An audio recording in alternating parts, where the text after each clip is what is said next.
신앙생활에 가장 큰 숙제가 있다면 그것은 어떻게 하면 하나님의 능력을 체험하며 살 수 있는가 하는 것입니다. 한 기독교 단체가 실시한 통계조사에 의하면 오늘날 신앙생활을 하는 그리스도인의 20%만이 하나님의 능력을 체험하며 산다고 합니다. 나머지 80%는 종교생활을 하고 있는 것이죠. 교회는 다니지만 살아계신 하나님의 능력을 생활 속에서 체험하지 못하고 있다고 하는 안타까운 통계입니다. 단 10명 중 2명만 신앙생활에 감격을 누리고 있는 것입니다. 당신은 어떻습니까? 신앙생활의 감격을 맛보고 계신가요? 살아계신 하나님의 능력을 생활 속에서 체험하고 계신가요?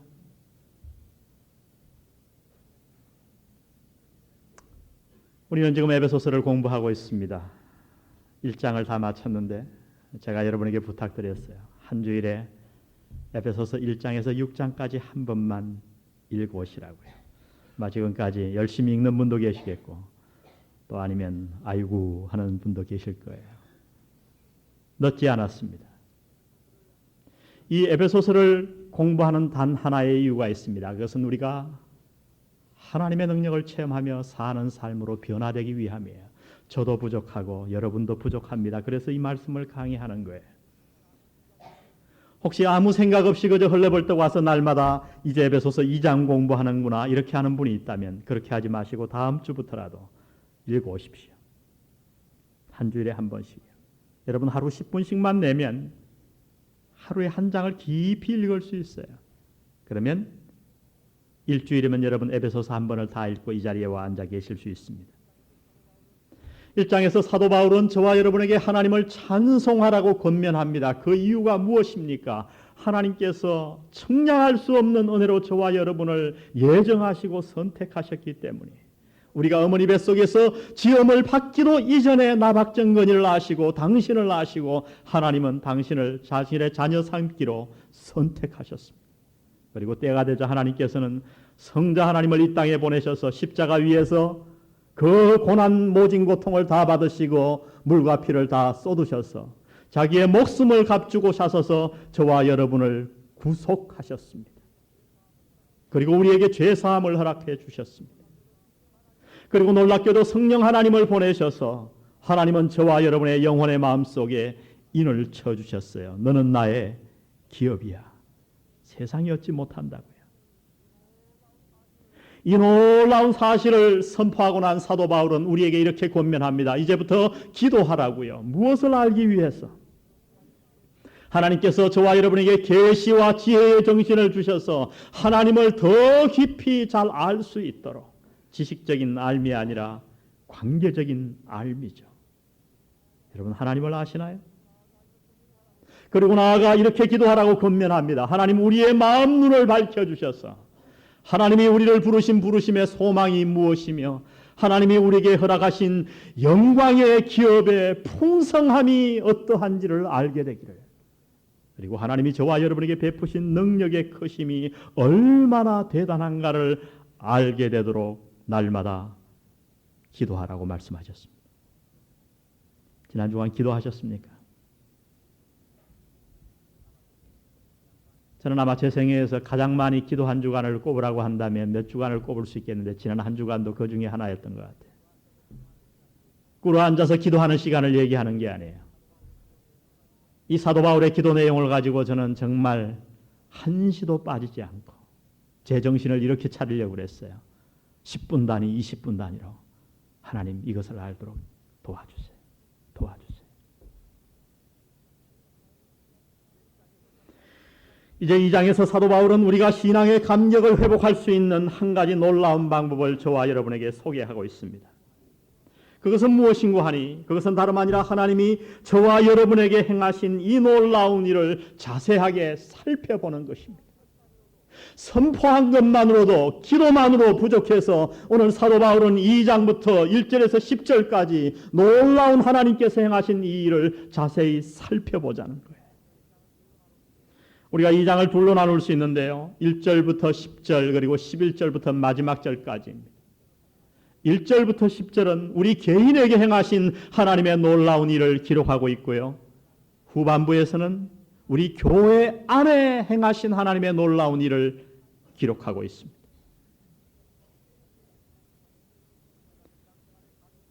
우리가 신앙생활의 감격을 회복하기 위해서는 먼저 구원받기 전에 나의 상태를 분명히 알아야 한다고 사도 바울은 얘기합니다.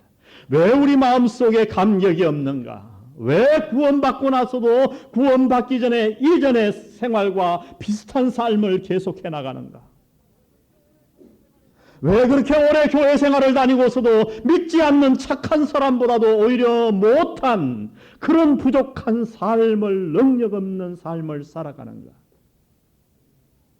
그 이유는 하나님께서 당신에게 행하신 그 놀라운 일을 우리가 깨닫지 못하기 때문이라 말씀합니다. 도대체 우리가 어떤 자리에서 구함을 받았는가, 내가 구원받기 전에 내가 어떤 상태에 있었는가를 아는 것이 너무나도 중요하다고 사도 바울은 말씀하고 있는 거예요. 여러분, 그렇습니다. 감사는 그냥 나오는 게 아니에요. 내 삶은 그냥 우연히 바뀌는 게 아니에요. 하나님이 나에게 베푸신 은혜가 얼마나 큰가를 알기 위해서 하나님이 내게 베푸신 은혜를 내가 받기 전에 내 삶이 어떤 운명에 놓여 있었는가를 아는 것은 너무나도 중요한 것입니다. 저는 촌놈이에요. 누누이 말씀드린 대로 저는 시골에서 자랐어요. 유치원은 서울서 다니고 다시 시골 가서 전학을 얼마나 했는지 몰라요. 방학 때마다 시골 내려가고 말이죠. 저희 큰형님과 제 나이 차이가 17입니다. 거의 아버지 뻘 되죠. 저희 큰형님은 영어를 상당히 잘하세요. 미국에 20년, 30년 가 있는 사람보다 영어를 훨씬 더 잘하세요. 미국의 큰 교회 그냥 집회를, 부흥회를 여러 번 인도를 했고, 한국에서 통역자로, 저희 형님은 사실 목사보다도 통역자로 더 잘 알려져 있어요. 관공서에서 들어가서 통역을 했고, 미국 무대 어릴 때부터 다녔단 말이에요. 그래서 영어를 이제 감각적으로 배웠어요. 미국 무대에서 옛날에 그 귀한 보트를 하나 이렇게 가지고, 뭐 보트라 그래봐야 침대 같은 겁니다. 여러분 물침대를 연상하시면 될 거예요. 시골에서 그 굉장히 귀했어요. 그 미제를 가지고 제가 얼마나 아이들에게 뻑이었는지, 한 번 태워주고 공짜가 어디 있습니까? 그러면 저를 태우고 밀고 한 번 강을 건너가면 제가 한 번 태워주는 거예요. 어느 여름날 제가 그 보트를 타고 잠이 들었어요. 물놀이가 얼마나 피곤합니까? 근데 저희 고향은 강이 이 낙동강 상류인데 저희 고향에서 한 4km 정도 이렇게 내려가면 3km 정도 되겠나요? 삼강이라고 하는 곳이 있어요. 강이 세 개가 만납니다. 그 강이 세 개가 만나기 때문에 거기에는 무엇이든지 들어가면 산 생물체는 다 죽어요. 왜? 소용돌이가 일어나서 한번 빨려 들어가면 10분, 20분 후에 저 밑에서 떠오르게 됩니다. 저는 잠이 들었어요. 저희 형님이 제가 아마 잠자고 둥둥 떠내려가는 것을 본 모양이에요. 소리를 지르고 돌을 던지고 되지 않자 허겁지겁 막 수영을 하고 달려와서 잠자고 있는 튜브 위에 잠자고 있는 저기 물을 확 끼얹었어요. 그리고 튜브를 끌고 밖에 나왔습니다. 그리고 형은 너무너무 기진맥진해서 누워 있는 거예요. 제가 그 형에게 화를 냈습니다. 왜 물을 끼얹었냐고. 기가 막혀서 나를 쳐다보고, 네가 지금 떠내려가는데 그 밑에는 삼강이 있다고. 전 어릴 때 그 삼강 가본 적도 없어요. 그래도 제가 화를 냈어요. 야, 그러면 말로 깨우면 되지. 왜 자고 있는데 물을 끼얹냐고. 그러고 막 화를 냈더니 형님이 아주 기가 막혀 죽는 표정을 짓더라고요. 근데 몇 년 후 제가 자라서 그 삼강에 가봤어요.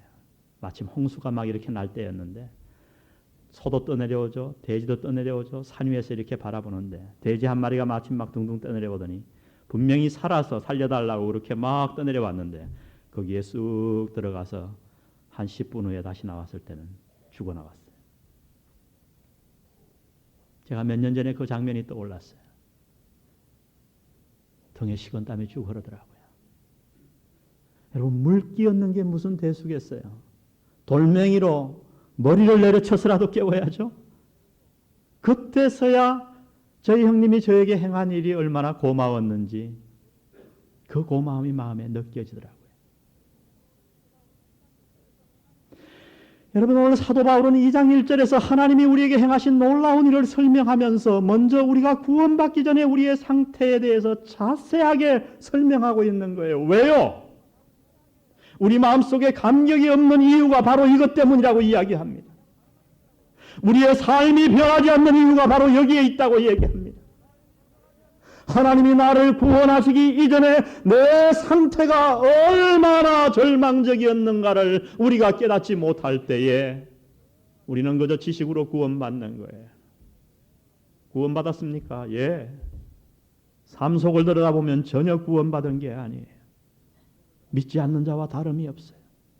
마음에 감사도 없어요. 하나님의 말씀은 들어서 머리는 커졌는데 내 삶 속에 하나님의 능력이 없는 거예요. 오늘 본문은 크게 두 개로 나누어져 있어요. 1절부터 3절과 4절부터 10절입니다. 먼저 1절을 우리 한번 다 같이 읽어볼까요? 하나님의 선언의 말씀으로 읽어보시면 좋겠습니다. 1절 시작. 너희의 허물과 죄로 죽었던 너희를 살리셨도다. 너희의 허물과 죄로 어떻게 했다고요? 죽었던 너희를 살리셨도다. 오늘 하나님은 감히 우리에게 이렇게 말씀하십니다. 사도 바울은 하나님의 말씀을 의지해서 예수 믿지 않은 모든 영혼들은 죽었다고요. 말이 됩니까, 여러분? 예수 믿지 않아도 얼마나 똑똑한 사람이 많은데, 얼마나 재능이 많은 사람이 많은데요. 그 화려한 미모를 자랑하는 사람들, 학박사를 소유한 사람들, 그렇게 돈이 많은 사람들, 사회의 존경을 받는 사람들, 윤리적으로 그렇게 착하고 이 세상에서 많은 좋은 일을 행하는 사람들을 향해 하나님은 이렇게 선포하십니다. 그들은 죽었다. 너희도 죽어 있었다. 무슨 말씀인가요? 여러분, 이것은 육체적으로 죽었다는 얘기가 아니에요. 영적으로 죽어 있었다는 겁니다. 여러분, 죽음의 특징이 무엇인가요? 여사님 여러분, 시신을 볼 기회가 많지 않을 거예요. 자기의 친척이, 가까운 친척이 돌아가시지 않으면, 또 돌아가셨다고 해도 그 시신을 만져볼 기회는 많지 않을 거예요. 우리 한국교회 목회자들이 참 많이 편해졌습니다. 그러나 제가 전도사 생활할 때만 해도 장의사가 별로 없었어요. 특히 장의사가 시신을 만지기를 교인들이 원치 않았습니다. 그래서 그 몫은 다 누구였는가? 주로 목사님보다는 전도사 몫이었어요. 요새 전도사들은 참 편하게 전도사 생활하는 거예요. 사람이 죽으면 어떡합니까? 그저 임종 예배부터 가가지고 그분이 돌아가시면 솜으로 알코올로 다 닦아내는 일을 누가 하냐면 사역자들이 했어요. 저는 그래서 수십 후에 시신을 닦아봤습니다.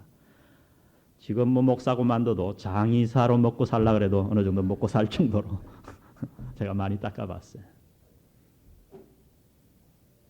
시신을 앞에 놓고, 여러분, 시신의 특징이 뭔지 아세요? 무반응이에요. 생명이 없어요. 아무리 여러분 추석 때가 되어서 제사 때 좋은 음식을 갖다 바쳐놔도 그는 꿈쩍도 안 합니다. 그와 대화할 수 없습니다. 아무것도 느낄 수 없어요. 무감각이에요. 또 하나 시체의 특징은 뭡니까? 썩어가는 거예요. 빨리 조치를 하지 않으면. 그래서 왜 구멍을 다 틀어막는지 아세요? 부패를 막기 위함이에요. 사실은. 모든 솜을 가지고 알코올로 닦아내고 다 구멍을 막아요. 그리고 미국에서 몰추어리 가면은 어떤 약을 넣습니다. 사실은. 화장을 깨끗하게 하죠.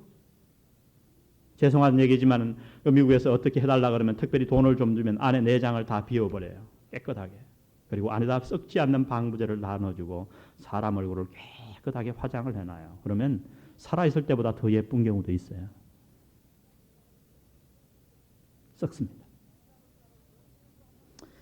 여러분, 예수 믿지 않은 자를 영적으로 한번 이렇게 생각해 보세요. 아무 하나님에 대해서 반응할 능력이 없는 거예요. 진리가 뭔지도 모릅니다. 영원한 생명도 모릅니다. 그저 이 땅에서 살아있으나 생명이 없는 거예요. 영적으로. 영원하신, 영원하게 생명을 소유하신 하나님과 교제할 방법이 없습니다. 하나님에 대해 반응할 능력이 없는 거예요. 우리가 그렇게 죽어 있었다고 말씀하는 겁니다. 예수 믿기 이전에 내 노력으로 개선될 게 아니에요. 내가 중병에 걸린 정도가 아니라 죽어 있었다고요. 완전히 끝났어요. 우리는 죽어 있었어요. 허물과 죄, 이 허물과 죄를 제가 깊이 설명하지 않겠습니다. 동의어예요. 허물은 문자적으로 말하면 발을 헛디디는 겁니다. 발을 잘못된 곳을 밟아서 가는 거예요. 죄는 하마르티아, 화살을 쏘았는데 관역에 빗나간 거죠. 하나님의 거룩하심에 대해 우리가 의도적으로 하나님의 거룩하심과 하나님의 법을 거부하고 하나님을 떠난 그 결과로 우리는 영적으로 죽어 있었다고 말합니다. 영적으로 죽은 삶의 특징을 못 알아들을까 봐 오늘 사도 바울은 세 가지를 우리에게 자세하게 설명해 주고 있습니다. 2절을 보십시오. 그때에 너희가 구원받기 전 영적으로 죽어 있을 그때에 너희가 그 가운데서 행하여 무엇을 쫓고 이 세상 풍속을 쫓고. 이것을 알기 쉬운 말로 여러분에게 번역해 드린다면 그때에 우리는 어떻게 살았는가? 세상의 일시적인 가치에 따라 살았습니다. 잘 들어보세요. 세상의 일시적인 가치에 따라 그런 가치관을 가지고 우리는 살았어요.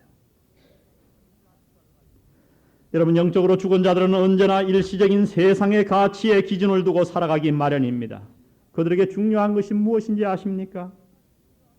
그것은 세상이 무엇을 중요하게 생각하느냐 하는 거예요. 세상의 유행이 중요한 거예요. 유행이. 세상 사람들이 무엇을 가장 중요하게 여기는 것 같습니까? 여러분, 첫째로 저보고 꼽으라고 한다면 저는 돈인 것 같아요. 그들에게서 돈이 제일입니다. 어떤 차를 타느냐? 소나타를 타는가? 에쿠스를 타는가? 벤츠를 타는가? 몇 평짜리 아파트에 살 것인가? 그들의 목표는 무엇인가? 무슨 짓을 해서라도 돈을 벌어서 60평, 100평의 호화로운 아파트에 사는 것입니다. 통장에 얼마가 있는가? 부동산을 얼마나 갖고 있는가? 여러분, 그것이 예수 믿기 전에 세상 사람들이 쫓아가던 세상의 풍속입니다.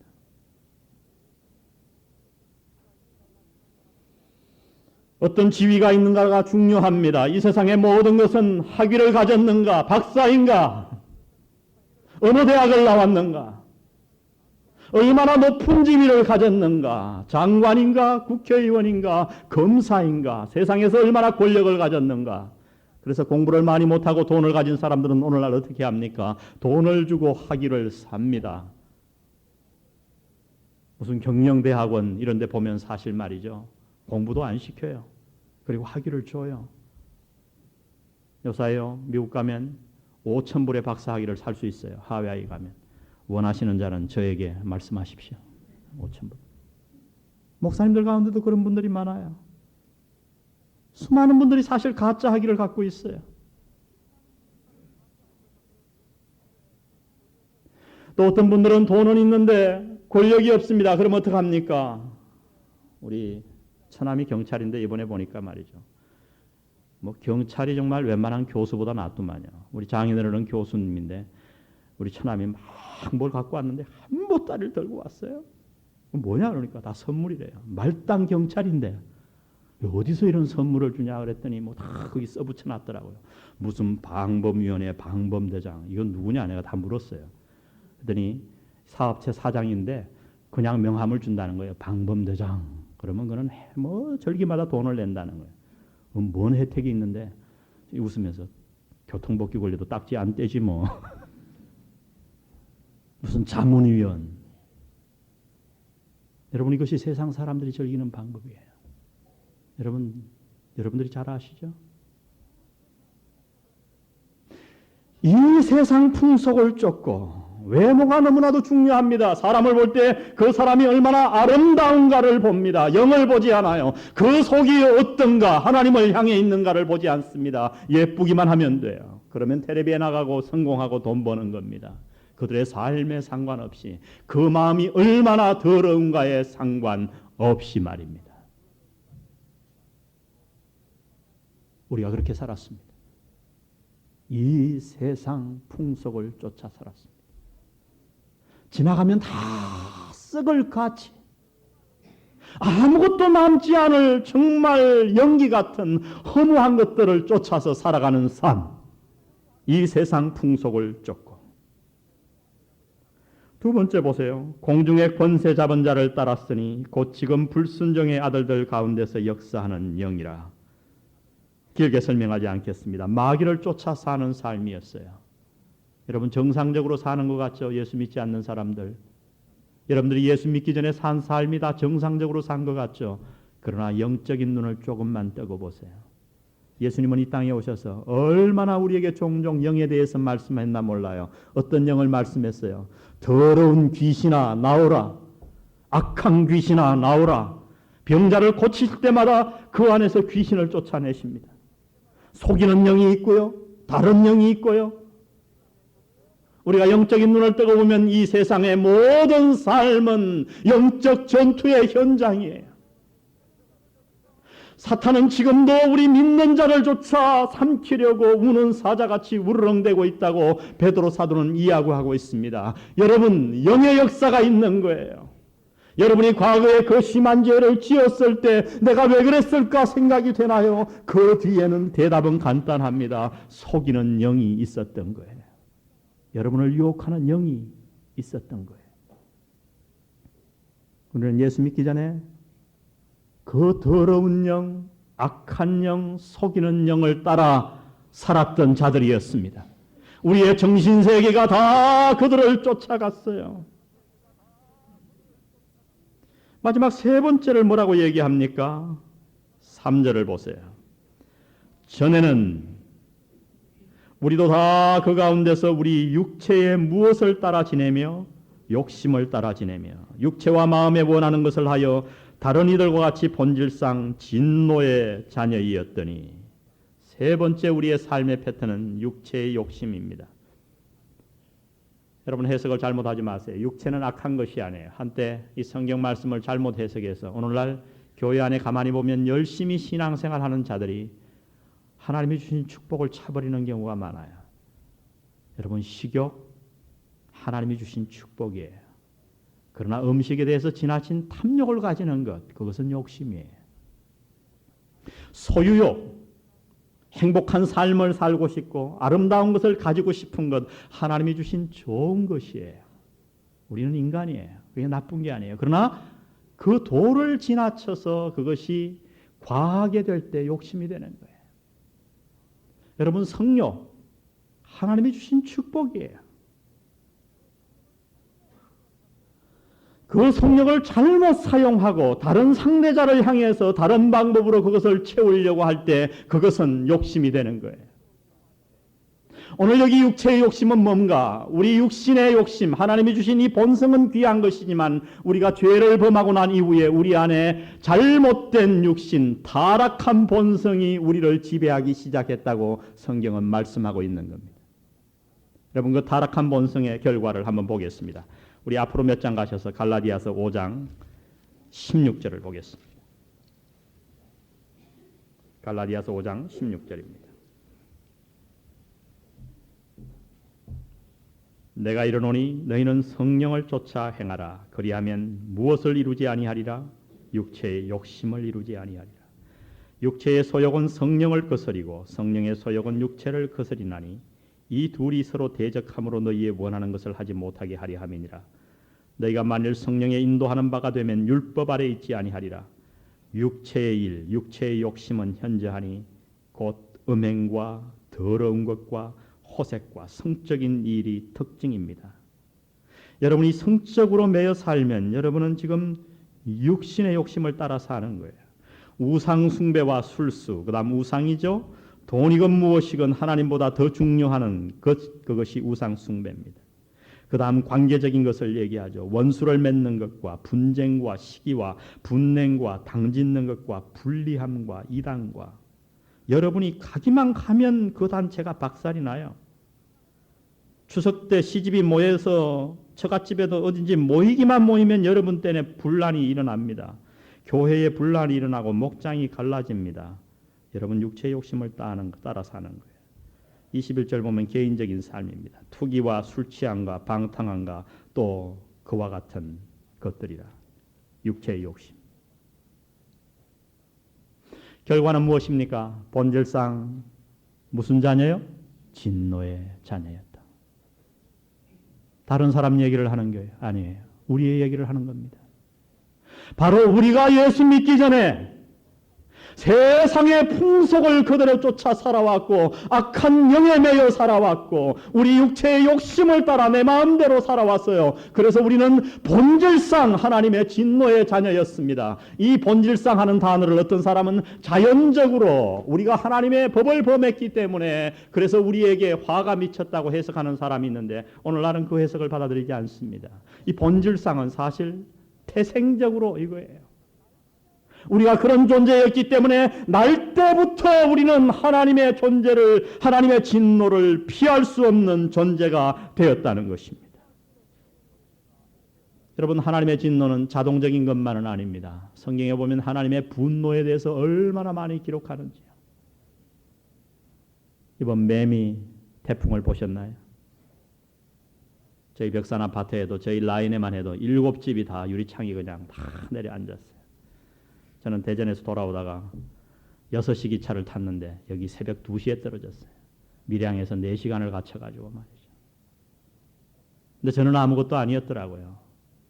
우리 한 교인은 유리창이 다 나가서 안에 유리창 하나만 남았는데 세 식구가 참 간도 커져. 그걸 꽉 붙잡고 그냥 씨름을 했다는 거예요. 119에 전화를 하니까 119도 안 오고. 여러분 남의 얘기니까 그렇지 여러분의 얘기를 한번 생각을 해보세요. 유리 파편은 날아들고 말이죠. 여러분 그러나 그것은 아무것도 아니죠. 집을 다 잃은 사람들, 가족이 깔려 고통당하는 자들. 어제 TV에 보니까 배가 육지에 올라와 있더라고요. 여러분 하나님의 진노는 그것과 비길 수가 없는 겁니다. 자연이 약간 분노해도 그러한 일이 일어나겠거든. 하물며 이 땅을 말씀 한마디로 창조하신 하나님이 우리에 대해서 분노하신다면 어떤 일이 일어날까요? 우리는 바로 하나님의 분노의 대상이었습니다. 멸망할 수밖에 없는 자들이었어요. 이것을 아셔야 된다는 거예요. 이것을 아셔야 돼요. 나는 윤리적으로 다른 사람과 비교해서 괜찮은 사람이야. 여러분 그러면 아직 하나님의 은혜를 모르는 거예요. 묵상하세요. 내가 바로 세상을 쫓아 살았고 마귀의 종이었고 육체의 욕심만 따라 살아 하나님의 진노의 대상이었어요. 본질적으로요. 근데 어떤 일이 일어났습니까? 우리 4절을 나같이 한번 읽어보겠습니다. 큰 소리로 시작. 긍휼에 풍성하신 하나님이 우리를 사랑하신 그 큰 사랑을 인하여 5절입니다. 허물로 죽은 우리를 그리스도와 함께 살리셨고 예 됐습니다. 참 안타까운 번역이에요. 이 헬라 원문에 보면 4절에 뭐가 나오냐면 그러나가 나옵니다. 그러나 하나님이 영어 성경도 잘 번역했어요. But God. 그래서요. 이 에베소서를 설교한 설교 제목들을 보면 4절에 와가지고 다 영어 성경에는 어떤 설교 제목을 썼냐면 제목이 이래요. But God. 누가 그 설교를 했냐면 로이드 존스 목사님이 그렇게 설교했거든요. But God. 그러나 하나님. 여러분 이 그러나의 의미를 아셔야 돼요. 우리는 본질상 진노의 자연이었는데 그러나 하나님이 무슨 일을 행하신 거예요? 오늘 1절부터 10절까지 주동사는 바로 4절에서 6절 사이에 나옵니다. 세 가지 일을 행하셨다고 성경은 얘기합니다. 함께 어떻게 했냐면 5절에 보니까 허물로 죽은 우리를 그리스도와 함께 살리셨고 또 6절에 보니까 함께 모아사 일으키사 또 그리스도 예수 안에서 함께 하늘에 어떻게 하시니 앉히시니. 여러분 이것이 주동사예요. 함께 살렸습니다. 제가 단어를 찾아보니까 이 살렸다, 함께 살림 하는 단어는 한 단어로 되어 있더라고요. 우리나라는 두 단어지만 전치사와 본동사예요. 이 살리다 하는 단어를 제가 찾아보니까 어떤 단어에 이 당시에 쓰였냐면요. 동물의 출생이나 식물의 자라남을 의미했더라고요. 다른 말로 말하면 생명을 주는 행위. 생명을 주는 행위. 그게 살린 거예요. 여러분 열왕기하 5장에 보면 이스라엘 나라가 그 당시에 아람 왕의 속국으로 있었는데 아람 왕이 국방부 장관 나하만이 문둥병에 걸렸단 말이에요. 그래가지고 고민하고 있는데 왕이 그 국방부 장관을 너무 총애했어요. 그랬더니 거기에 여집종, 계집종 하나가 말이죠. 여집종이라는 건 없지. 계집종이죠. 예.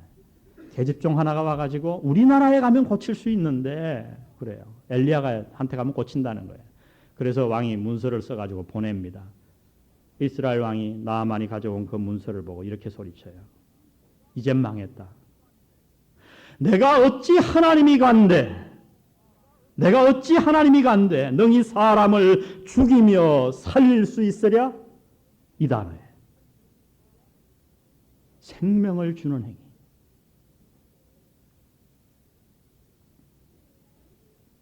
여러분, 여러분이 어떻게 이 세상에서 태어나신지 다 아시죠? 여러분의 자녀가 어떻게 이 세상에 태어났는지. 뭐 애 놓는다 그런 생각 가지고 하신 분이 있지만 대개 그렇지 않아요. 젊은 남녀가 만나 사랑하죠. 그리고 함께 잠을 잡니다. 그러면 그날 밤 놀라운 일이 일어나요. 뭐냐면 정자가 그 난자 속에 들어가요. 이번에 제가 백스코에 있는 그 전시회에 가봤어요. 인간의 그 몸 그걸 다 가봤는데 호진이 데리고 다니면서 다 설명해 줬는데 사람이 참 두 가지를 느꼈어요. 별것 아니구나. 고깃덩이구나 하는 걸 느꼈고 또 하나는 사람이 참 대단하구나 하는 걸 느꼈어요. 동시에. 여러분, 그 정자가 난자 사이에 들어가는 그 기적 같은 일이 일어났어요. 수억 개의 정자 가운데 하나가 뽑혀서 이 박정건이의 전자가 딱 뽑혀갖고 그날 우리 어머니 난자에 딱 닿은 거예요. 여러분, 이게 기적 중에 기적 아니에요? 근데 그것을 느낍니까? 여인의 몸속에 그 엄청난 일이 일어날 때 아무도 느끼는 자가 없어요. 이 얘기를 하는 거예요. 우리가 예수 믿었을 때 어떤 일이 일어났는가? 여러분, 우리는 느끼지 못합니다. 예수 믿을 때 어떤 사람은 뭘 느꼈다 그래요. 막 하늘에서 불이 떨어지고 좋습니다, 여러분. 그러나 다 그런 것 절대 아니에요. 대부분 느껴지지 않아요. 예수님도 니고데모에게 설명하실 때 중생을 어떻게 설명하는가? 중생이란 구원받는 것이란 영적으로 다시 태어나는 것인데 바람이 어디로 불매 우리가 알지 못한다. 니고데모야, 네가 바람을 볼 수 있니? 없습니다. 그렇게 구원은 우리의 눈에 보이지 않는다는 거예요. 그러나 여러분, 그 구원에는 엄청난 일이 일어났어요. 우리가 예수를 믿는 그 순간 하나님이 우리 안에 역사하셔서 어떤 일이 일어났는가? 우리의 죽었던 영이 다시 살아난 줄 믿습니다. 그럼 생각해 보세요. 얼마 전에 돌아가신 우리 성도 가운데 한 분을 여기다 지금 모셔다 놓고 이 박정건 목사가 능력이 있어서 관을 딱 열더니 막 안수를 했습니다. 주여 하고 통성기도 하고 안수를 딱 했더니 여러분, 가정입니다. 뭐 상상도 못합니까? 이게 벌떡 일어났어요. 그러면 어떤 일이 일어날까요? 아마 신문기자들이 다 찾아오고 온 세계가 난리가 날 거예요. 그러나 여러분, 그 일이 당신에게 일어났다고요. 믿습니까? 하나님이 당신을 살리셨어요. 영적으로 태어난 거예요. 이 기적을 이야기하는 겁니다. 허물로 죽었던 우리를 그리스도와 함께 살리셨습니다. 또 어떻게 하셨습니까? 오늘 여기 보니까 함께 일으키사. 사실 살리신 거와 일으킨 게 무엇이 다른가? 왜 다르게 했을까? 이유가 있습니다. 오늘 일으킴은 다름 아니라 예수님의 부활을 얘기한 거죠. 예수님의 육체가 죽어서 무덤에 들어가 있다가 사흘 만에 다시 일어났어요. 부활입니다. 예수님의 육체가 죽었다가 다시 살아났는데 한 가지 놀라운 것은 예수님이 죽었다가 살아나신 이후의 육체는 죽기 전의 육체와 완전히 달랐다고 하는 겁니다. 함께 일으키사. 영적으로 저와 여러분을 부활시켰다고 하는 말씀입니다. 분명 우리가 구원받고 나면 같은 사람이에요. 나 박정건이는 분명히 같은 사람이에요. 과거에 같은 육체, 같은 정신, 같은 이름 다 똑같아요. 그러나 여러분, 사도 바울은 지금 놀라운 비밀을 우리에게 이야기하고 있습니다. 우리가 구원받을 때 어떤 일이 일어났는가? 예수님이 돌아가셨을 때 그 육체와 일어나신 후의 육체가 완전히 달랐어요. 어떻게 달랐는가? 일어난 후의 육체는 병들지 않아요. 시공간을 초월해요. 모든 것이 자유로워요. 영원히 죽지 않아요. 늙지 않아요. 하늘과 땅의 차이였어요. 여러분, 우리 안에 이 일이 일어난 줄로 믿습니다. 다시 말하면 우리에게 부활의 능력이 생겼다는 거예요. 제가 지난주에 이미 말씀드렸죠. 예수 믿고 난 이후에 우리가 똑같은 사람인 것 같아도 하나님의 능력이 우리에게 임하셔서 우리에게 부활의 능력이 있다는 겁니다. 여러분, 이 부활의 능력을 이해하기 위해서 제가 다른 우리 교회 바깥의 이야기를 할 필요가 전혀 없을 것 같아요. 여러분, 조금만 눈을 크게 뜨시고 우리 교우들을 한번 살펴보세요. 저는 부활의 능력을 그들의 삶 속에서 수없이 발견합니다. 우리 교회 안에도 무수한 증거가 있어요. 도저히 제 눈으로 볼 때 참을 수 없는 환경인데 그 가운데서 그 환경을 참아냅니다. 여러분, 목장에서 보십니까? 도저히 용서할 수 없는 자를 품고 용서합니다. 우리 교회 안에 그런 분들이 있어요. 이제 신앙이 조금 자랐으니까 제가 얘기해 볼까요? 우리 교회 바로 앞에서 여러분 아시죠? 우리 집사님의 한 아들 권능이가 죽었어요. 치지 않아도 될 차로 한 젊은 청년이 그를 치어 죽였어요. 용서할 수 있겠습니까? 그러나 불과 3주 후에 그 집사님은 아무것도 그에게 고소하지 아니하고 그 청년을 이곳에 데리고 와 전도했습니다. 지금 이 자리에 앉아 계세요. 여러분, 이것이 사람의 능력으로 가능합니까? 부활의 능력 아니겠어요? 이것이 정상적인 그리스도인의 삶이라고 이야기하는 겁니다. 옆에 앉아 같이 예배를 드려요. 제가 물어봤어요. 집사님 마음 안 아파요? 목사님 왜 마음 안 아파요? 울컥울컥 미워서 쳐다볼 수가 없어요. 그러나 이겨내는 거예요. 회복할 수 없는 관계를 회복합니다. 가족 간에 도저히 용서할 수 없는 남편을 받아들이고 용서합디다. 왜 그렇습니까? 부활의 능력 때문입니다. 날이 갈수록 놀라운 변화를 거듭하고 있는 자들, 그리스도와 함께 일으키신 결과들인 줄 믿습니다. 함께 일으키사 그 다음 함께 앉히시니, 하나님 우편에 앉아있다고 하는 것은 이미 권세라고 말씀드렸습니다. 모든 것 위에 군림하는 거예요. 이 앉음은 끝남을 이야기하는 거예요. 여러분, 우리는 이미 이긴 싸움을 싸우는 겁니다. 그래서 그리스도인의 삶의 특징은 무엇인가? 안식과 평안이에요. 폭풍에 돈을 잃어도 여러분, 우리는 잠시 고민할 수 있어요. 그러나 정말 우리가 구원받았기 때문에, 정말 구원이 내 것이라면 우리는 그 가운데서도 평안을 얻을 수 있는 거예요. 지난 매미 태풍 때도 제가 지금 조사한 바에 의하면 약 3억 원의 손실을 입은 가정이 2가정이나 돼요. 제가 전화했어요. 부목사님들 보냈어요. 뭐라 그러신 줄 알아요? 그분들이 목사님 괜찮아요. 어디서 이런 능력이 나올까요? 하나님이 우리를 하늘에 이미 앉히셨기 때문인 줄로 믿습니다. 우리는 어떤 일에도 흔들릴 수 없는 자예요. 잠시의 여건과 고난이 우리를 괴롭힐지 몰라도 우리의 신분은 건드릴 수 없는 것입니다. 그러므로 우리의 마음의 평안은 결코 빼앗길 수 없는 평안이에요. 우리는 세상을 이길 수 있습니다. 우리는 죄를 이길 수 있는 줄로 믿습니다. 우리는 병을 이길 수 있고 죽음도 이길 수 있는 하늘의 그리스도와 함께 앉혀진 자들입니다.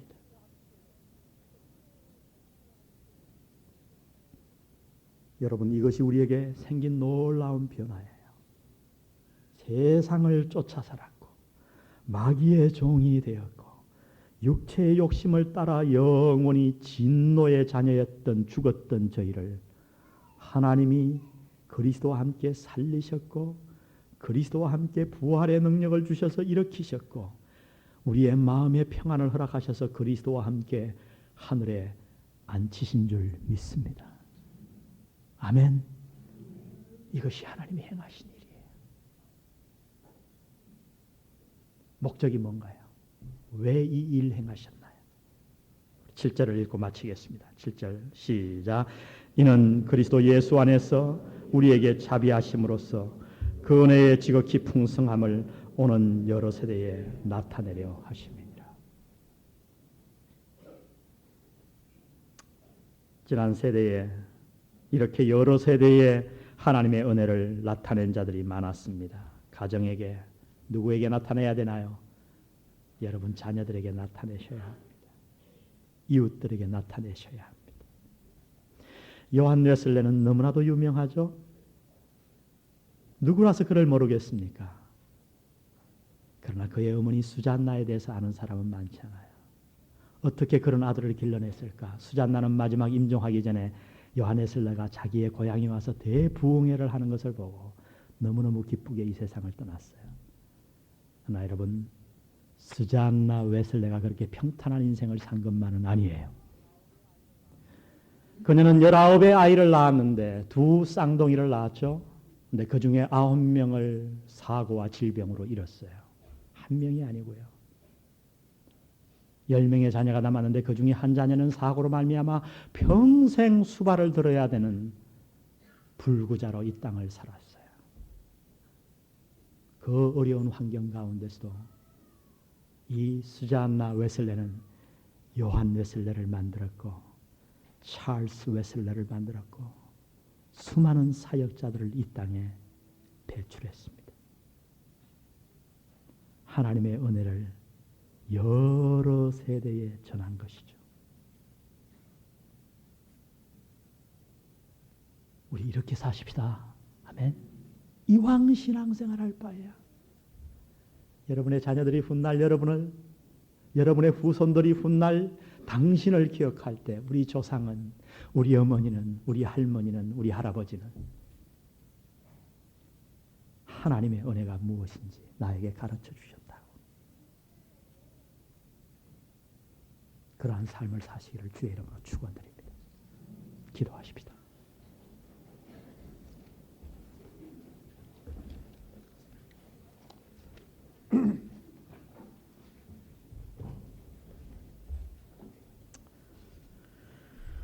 우리 한 잠깐 동안 좀 기도하는 시간을 갖도록 하겠습니다. 우리 자리에서 다 같이 일어나셔서 한번 기도할까요? 하나님, 내가 당신 앞에 나아갑니다. 헌신하는 마음으로 자리에서 일어나서 간절히 한번 기도하십시다. 아버지,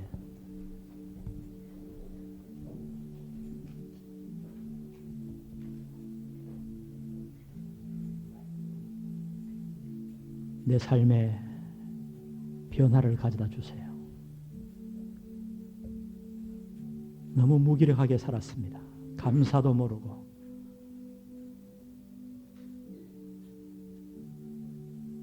오늘 이 가운데 목사님, 오늘 제가 그 말씀 듣고 보니까 제가 죽어서 있네요. 아직도 죽어 있네요. 제가 살아난 줄 알았는데 죽어 있습니다. 날 도와주세요 하는 분 하나님 앞에 기도하십시오. 그리고 여러분의 교구 목사님에게 구원을 상담하십시오. 이미 구원받은 여러분, 여러분의 삶의 모습은 어떻습니까? 그리스도와 함께 사십니까? 부활의 능력을 날마다 체험하고 하늘의 안전 평화를 가지고 사십니까? 아니면 지금도 세상을 쫓아 육체의 욕심을 따라 마귀의 종이 되어 사는 것은 아닙니까? 하나님 용서해 주세요. 내가 하나님의 은혜를 내 자손들에게 여러 세대에 전하는 자가 되게 해주세요. 우리 통성으로 한번 기도하겠습니다. 기도하십시오. 아버지 하나님, 오늘 이 말씀을 주님 앞에 가지고 나아갑니다.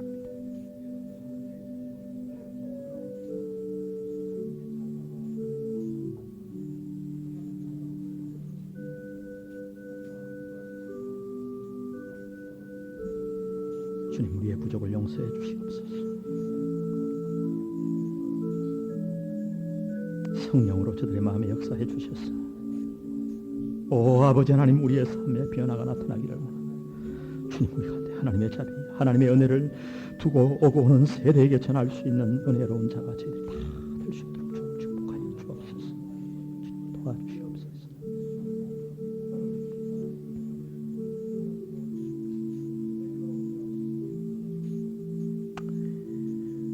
우리를 구원하신 주님을 같이 찬양하기 원합니다. 갈보리 동산 험한 길에 십자가 지신 구주 예수, 내 모든 죄를 사하시고 영원한 생명 주셨도다. 우리에게 생명 주신 주님을 오늘 마음을 다해 다시 한번 찬양하겠습니다. 갈보리 동산 험한 길에 십자가 지신 구주 예수, 내 모든 죄를 사하시고 영원한 생명 주셨도다.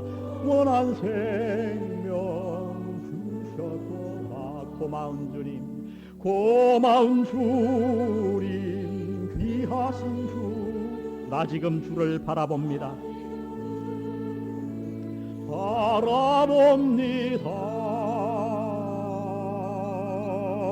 내 죄를 위해 피 흘리시니 내가 참 생명 얻었도다. 저들의 죄를 사하소서. 그들을 위해 간구했네.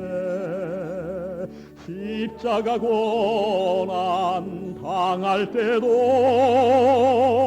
끝까지 우리 사랑했네. 고마운 주님, 귀하신 주님, 나 지금 주를 바라봅니다.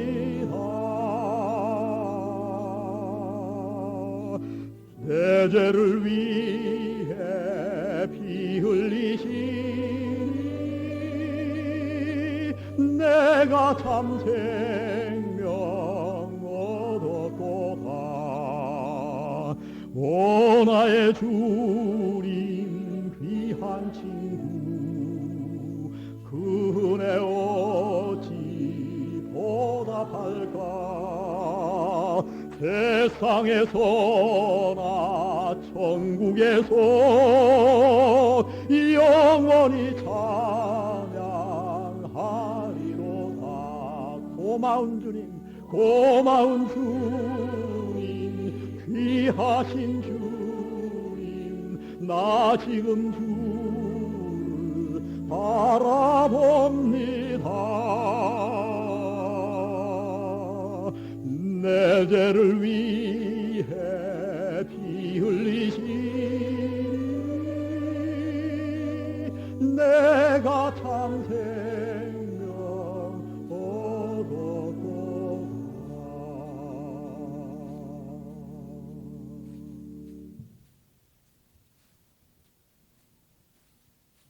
아버지, 생명 얻음을 감사합니다. 우리를 구원하신 그 하나님의 놀라운 은혜에 합당하게 살기 원합니다. 내게 베풀어 주신 그 엄청난 하나님의 은혜를 우리의 삶으로 내 자녀들에게, 내 주위 사람들에게, 오고 오는 세대에 나타내는 저희들 되게 인도하여 주옵소서. 다시는 속아 살지 말게 하시고, 구원받기 이전에 어리석은 삶으로 돌아가는 자가 우리 가운데 한 사람도 없게 도와 주옵소서. 하나님이 행하신 이 놀라운 일 때문에 날마다 기뻐하며 날마다 감사하며 하나님의 능력으로 이 세상의 모든 풍파를 능히 이기며 살아가는 저희들 되게 하옵소서. 주님 앞에 드린 이 헌금을 통해 우리가 물질의 노예가 되지 않겠습니다. 돈이 제일인 이 세상의 풍속을 쫓지 말게 하시고, 가진 것으로 사람을 판단하지 말게 하시고, 주신 것을 하나님 앞에 감사하게 받으며 날마다 영적으로 성숙해 이 세상에 하나님의 복을 전하는 저희들 되게 도우시옵소서. 이제는 우리 주 예수 그리스도의 은혜와 아버지 하나님의 극진하신 사랑하심과 성령님의 감동 감화하심이 오늘도 이 말씀을 듣고 찬양의 삶을 살기를 간절히 다짐하는 영한 성도들 머리 위에 영원히 함께 하시기를 예수님의 이름으로 축원하옵나이다. 아멘.